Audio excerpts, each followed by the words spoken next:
Salut et bienvenue du coup sur la chaîne de SafeBear. Je suis en compagnie de Chris Clippel aujourd'hui. Donc pourquoi? Parce que tout simplement Chris Clippel nous rejoint chez SafeBear, donc dans l'équipe SafeBear. Et donc déjà Chris, on va peut-être commencer par te présenter parce que forcément pas tout le monde te connaît. Carrément. Et c'est quelque chose d'assez important.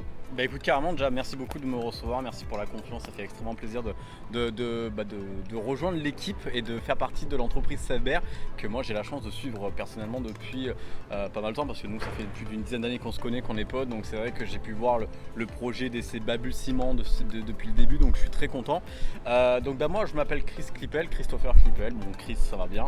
Alors en fait dans la vie de tous les jours je suis journaliste gaming et également créateur de contenu sur YouTube et sur Twitch. Je suis le refondateur de Rockstar Mag, qui est le premier média francophone autour de l'actualité et des jeux Rockstar Games, donc GTA, etc.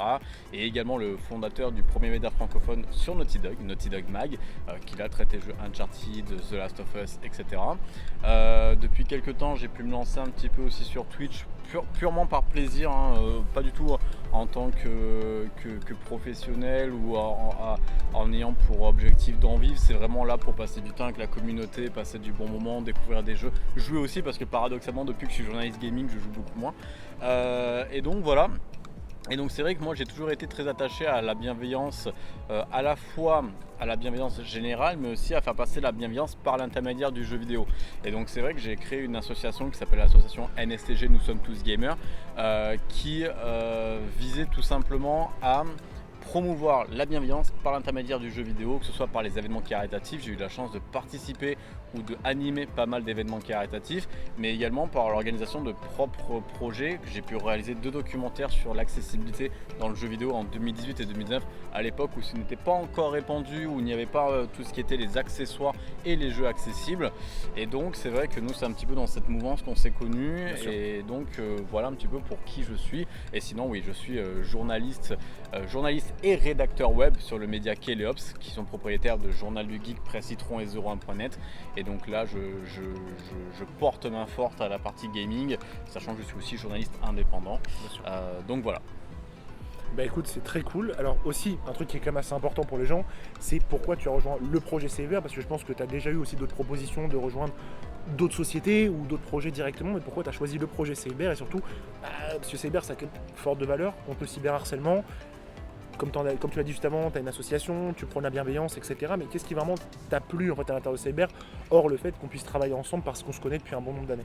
Et ben en fait, il y a eu plusieurs choses en fait. C'est vrai que moi, lorsque tu m'as parlé de SafeBear, c'était à l'époque où justement avec mon association, j'avais lancé un mouvement qui s'appelait We Play as One, nous jouons comme un, parce que justement en fait, alors ça date il y a quelques années, c'était il y a 4 voire 5 ans, je sais plus exactement quelle année c'était aux alentours de 2020, près du Covid, parce que j'ai lancé mon association juste avant le Covid, ce qui a annulé beaucoup de projets malheureusement.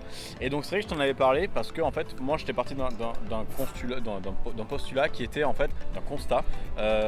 On n'est pas protégé sur les réseaux sociaux, on n'est pas protégé face au harcèlement.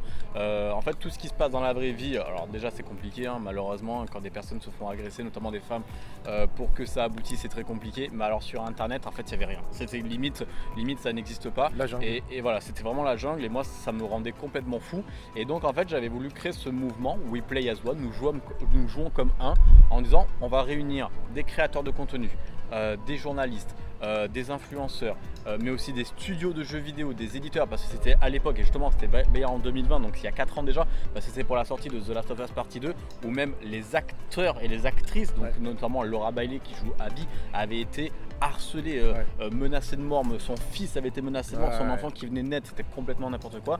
Et je me suis dit en fait, puisqu'il n'existe pas de loi et pas de choses pour nous protéger, peut-être que si on arrive à s'unir et nous unir contre cela, on va pouvoir peut-être pas en finir, mais au moins se protéger les uns les autres et arriver à créer un environnement plus safe. Et c'est là que toi tu m'as dit, en fait tu viens juste de me donner la définition de mon entreprise, et là tu m'as parlé donc de SafeBear qui à l'époque ne s'appelait même pas SafeBear, c'était vraiment le début. Et donc moi en fait j'ai suivi toute l'évolution, et donc au final pourquoi? Parce qu'en fait pour moi ce n'est pas une solution, comme tu l'as dit, il en existe sur le marché, mais là ce n'est pas une solution, c'est la solution. C'est la seule en fait qui, vous avez travaillé avec des avocats, avec des gendarmes, avec des personnes qui sont là, qui vous ont expliqué toutes les étapes à faire pour qu'il y ait une finalité, et que cette fois ce ne soit pas de la poudre au vent, etc. Et donc en plus de ça, on a forcément parlé, tu m'as dit le rôle que je pourrais avoir, les choses que je pourrais mettre en place, etc. Et en fait pour moi c'est juste incroyable en fait. Voilà pourquoi un petit peu, parce que j'ai de la chance moi, voilà on va pas se mentir, je suis un homme, je suis blanc, je suis hétéro, je suis pas une minorité, donc déjà j'ai pas beaucoup de soucis à faire avec ça. Ça fait maintenant 16 ans que je suis sur internet. En 16 ans j'ai dû avoir 3 ou 4 dramas qui m'ont impacté, et voilà, donc j'ai de la chance de me dire qu'aujourd'hui je suis pas forcément touché par ça, mais j'ai des amis. Amis, que ce soit des streameuses, des influenceuses, mais aussi des potes qui sont issus des minorités, Bien sûr, bien sûr. à la fois ethniques ou des personnes qui sont gays, transgenres, etc. qui elles par contre, sans même rien faire, juste gratuitement, sont cyberharcelés. Je connais des gens qui ont même arrêté leur métier pour ça, et moi je pense que je suis quelqu'un qui est vraiment pas trop égoïste, et même si moi j'en ai pas forcément besoin, je sais que je vais pouvoir aider les gens. C'est pour ça que j'ai fait mon association, c'est pour ça que je faisais beaucoup de caritatif, c'est pour ça. Et donc voilà, pour moi en fait Cyber c'est la suite logique de tout ce que j'ai envie de faire dans la vie. Bah écoute, en tout cas pour nous, je trouve que c'est une vraie force en fait de t'avoir avec nous, parce que voilà, moi je suis vraiment sur l'aspect développement. Vous n'allez pas forcément souvent me voir sur la chaîne non plus, parce que c'est pas en fait mon cœur de métier, même si on a déjà fait des interactions, des choses comme ça avec Chris. Vous me verrez peut-être sur certains événements, certains formats, mais en fait c'est surtout Chris qui va gérer la chaîne YouTube et les réseaux sociaux dans sa globalité. Vous allez voir différents formats sur cette chaîne. Je pense que tu les présenteras au fur et à mesure. Ouais. On vous présentera différentes personnes aussi qui travaillent à l'intérieur de chez SafeBear. Et notre objectif, forcément, c'est aussi de créer une communauté SafeBear pour en fait prouver que sur Internet, on peut encore être bienveillant et voilà, que tout peut bien se passer aussi entre tout le monde.